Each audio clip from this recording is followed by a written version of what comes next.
Hi, and welcome back to the Mommentators.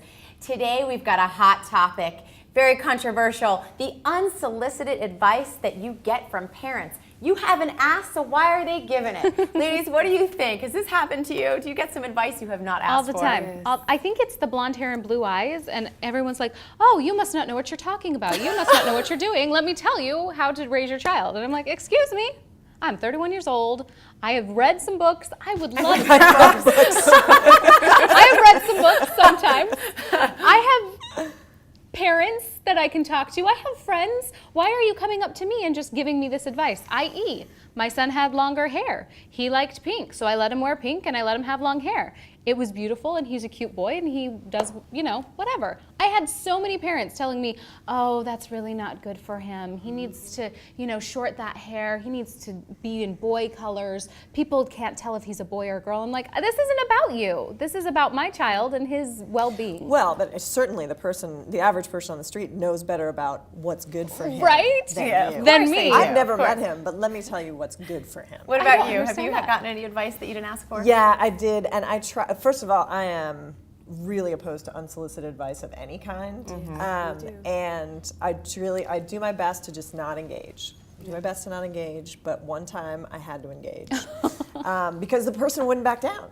Like sometimes people won't back down. Even they say something and you're like, okay, right, I'm moving on, you know. But this person was like, getting into my space. I had my baby in a carrier, and it was kind of a windy day, and so it was a little bit cool. But he had a hat, you know, he was wrapped up, and she was like, he's not warm enough. That baby's not warm enough. You know, and I was like, he's fine. I'm telling you, that baby's not warm enough. He needs to have blah blah blah blah. I was like, he's fine, he's fine. And finally, we were like toe to toe. And this woman, she was like, I'm sure she meant well, and she was probably like 80 years old, and I was like, okay, I'm not going to get hostile with the old woman who's in my face, but finally I was like, I know how to take care of my child. Well, you do. You get like that. I think that if there's one thing you're going to be territorial about when it comes to parenting, it would be how you're going to take care of your child. And I'm the same way. I'm very territorial about other people's advice because at the end of the day, I feel like my child is my assignment, my responsibility. And you do kind of, you know, feel off-put by other people's unsolicited advice. I mean, my little girl, she's very free-spirited, she has curly hair, and she does not like to get her hair combed, so sometimes I don't comb her hair. I just let the curls rock out the way they're rocking out. And people are always, especially older women in the community, why didn't you do that little girl's hair? Well, the reality is she didn't want it done, so I'd rather be happy and free than perfectly coiffed hair, you know, so. Yeah, absolutely. I'm just like over it, whatever. Over it. I remember when my daughter was a baby and in the carriage, I remember walking down the avenue, and so many times people would say, she's not properly strapped in. And I'm like, listen to me. She was a screamer. And I had to get her a certain position. I knew what was safe for my child. I could feel where she was strapped in. I knew how the straps worked, but I had to do it a certain way so that she was calm. And I just, every time someone would say, she's not really strapped in right, I would just finally get to a point where I was like, thanks. And just like, that's it. Thank you.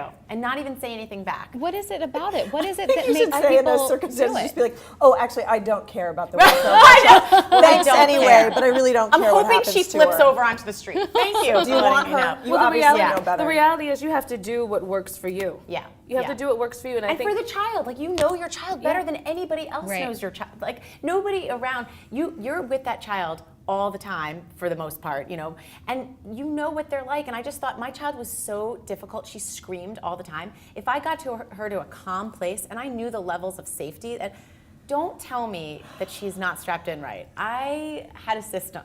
Well, and I have to say too, before I was a parent, I would not give unsolicited advice. I try very hard not to do that. I don't think it's cool. But I would have judgments in my mind.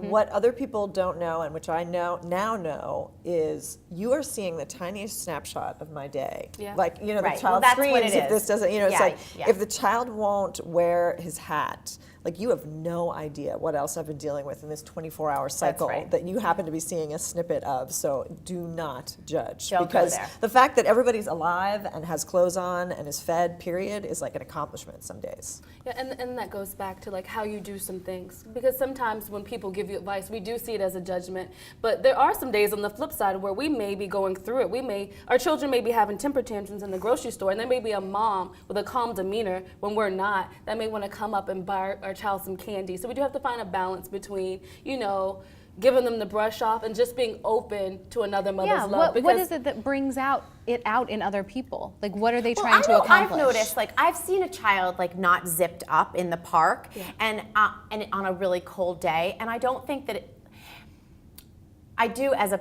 you kind of have this natural instinct to be like, honey, do you want to zip up? And like, I have thought twice before. But there is I err on the opposite. Sorry. There is something kind of nice about that inclination to help another mother out. And that's, I think it goes back to what I perceive as motherhood being universal. Because before you have a child, you're like, oh, where'd you get your shoes? Where'd you get that bag? But now when I see another mom, I don't care what color she is, where she looked like she came from. I'm like, how are you doing today? How are the kids? It's like a part of you does open up when you begin to mother that you didn't know was there. So I think it's a part of that universal language too. Outside of it coming across as being judgmental, there is something in us that wants to mother other people's children now that we're mothers. It's like, Well, but it's so much better when it's how are you doing? Right, just and that yes, sort of like yes. I relate. Like I was in the grocery store the other day with both of my little boys.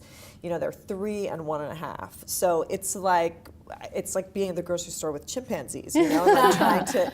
And so, we're kind of holding it together. We're like eating everything in the store, dropping everything everywhere. And a woman is like, she's like, my boys are at home. Like she came to she had to get a babysitter to come to the grocery store, and she was like relating and really sweet. And I was like, we were connecting, like immediately we had this connection.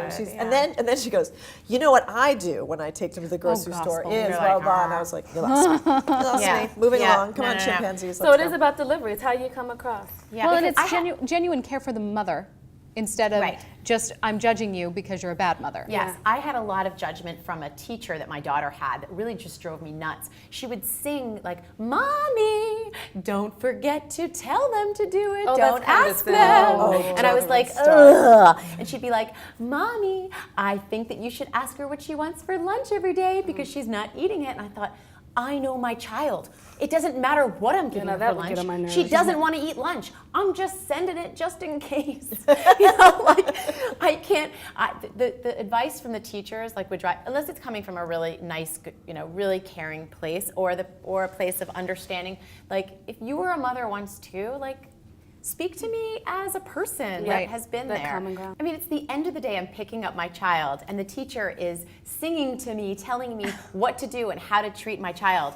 This is not even in her classroom. This is like out in the hallway, and it's condescending, and I don't appreciate that kind of unsolicited advice. Yeah, absolutely. It's really passive aggressive. It all goes back to the source. It's always good to get some type of advice if you're an open individual, but it's how it's delivered and whom it's coming from. And I think what a lot of teachers mistake teaching for parenting, and there is a difference. Teachers don't wake the child up in the middle of the night. They don't wake them up in the morning, dress them, brush their teeth, scuttle them off to school.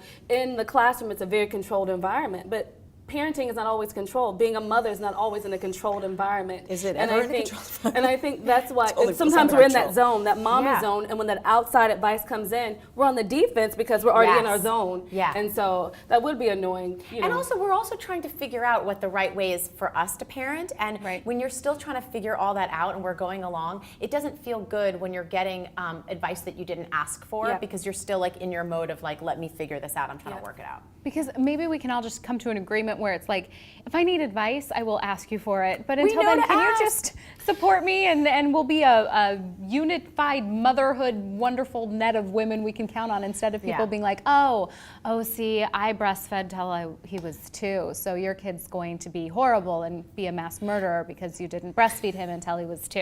And then bless your heart. And then to be fair, there will be times where a mother needs advice.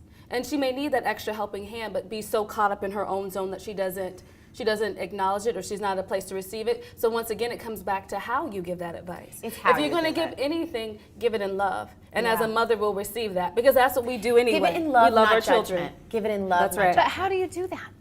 come from a genuine place. Do unto someone as you would want them to do unto you. If you were struggling with changing a diaper and you didn't know what you were doing, you would want a mother who's done it before to come in and say, no, baby, this is how you do it. Just flip it this way. It's about how you do it. You know, it's not to say that we don't need help. We all need help. It's how you do it. Well, I mean, that was when my first son was born. I was having trouble with breastfeeding, and I went to a breastfeeding support group, and it totally changed my early parenting and experience, and really like colored my experience going forward. I need support as a parent. But that was for a supportive sure. environment, so you but were I was receptive choosing to go. Yeah. I ask people for advice. I want that network, because And they knew you were there for that. They were going to give you advice. and we there were for all that. in the same boat, and Yeah. just sort of like acknowledging that everyone's feeling their way. Yeah. There's no right or wrong way to do it, and that we're here to support each other, not to instruct one another Yes. or Yep. correct Yeah. We're one in this another. together. like- We're in this and together. I think that's. I think that there is no correct way of doing it. And if you come across somebody who thinks they know the correct way, that's correct way when of my doing back what? gets up. Mothering. Just Parenting, parenting. or anything, Yeah. any Yeah. part of it. You have You to know do what I what's mean? right for your family and what works Absolutely. for you and your personality and your.